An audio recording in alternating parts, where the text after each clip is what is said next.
Bonjour à tous et à toutes. Ça fait depuis un moment qu'on n'a pas parlé un peu d'éphémérides et de tzadikim, de grands justes qui sont décédés, donc c'est la Hiloula qui peut être ces jours-ci. Et aujourd'hui, 13 Tevet, c'est notamment la Hiloula du rabbi de Ra'anana, oui, ou le tzadik de Ra'anana.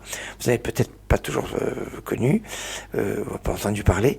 Ra'anana est une ville où il y a beaucoup de francophones, qui est bien connue aujourd'hui, mais où a vécu un très grand rav, qui est Rav Yitzhak HaKohen Hoberman. Le Rav Yitzhak HaKohen Hoberman est né en 1896, il est né à Bilgoraï, et il va être très remarquable dès sa tendre enfance. Il va étudier dans la yeshiva de Rav Shmuel Bornstein, le Shem Shmuel, le rabbi de Sochachov. Pendant la Première Guerre mondiale, il va séjourner à Varsovie, où il se rapproche du rabbi de Gour, le Imre Emet. Il sera d'ailleurs toujours très très proche de Chassid de Gour.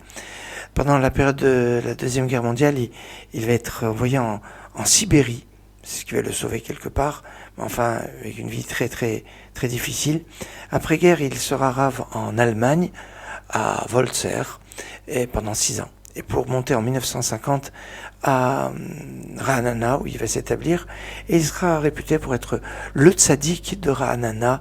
Le rabbi de Gour, Rabbi Israël Alter, envoyé des gens qui venaient lui demander des brachot. Il était allez prendre des brachot chez le tzaddik de Ra'anana, Rav Yitzhak Hoberman. Il y a aujourd'hui une synagogue qui est sa synagogue, où on peut avoir, il a écrit des livres extraordinaires, et d'ailleurs certaines éditions de ces livres sont une sorte de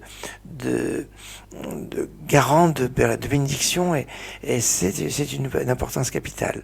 Et puis, je voudrais vous parler aussi aujourd'hui de Rav Moshe Biderman. Rav Moshe Biderman est né en 1776, et Niftar est décédé en 1850. C'était le deuxième rabbi de la chassidoute de Lelov. La chassidoute de Lelov était une chassidoute très très populaire en Pologne, et c'était un grand maître, le Rav Moshe Biderman de Lelov. Excellente journée.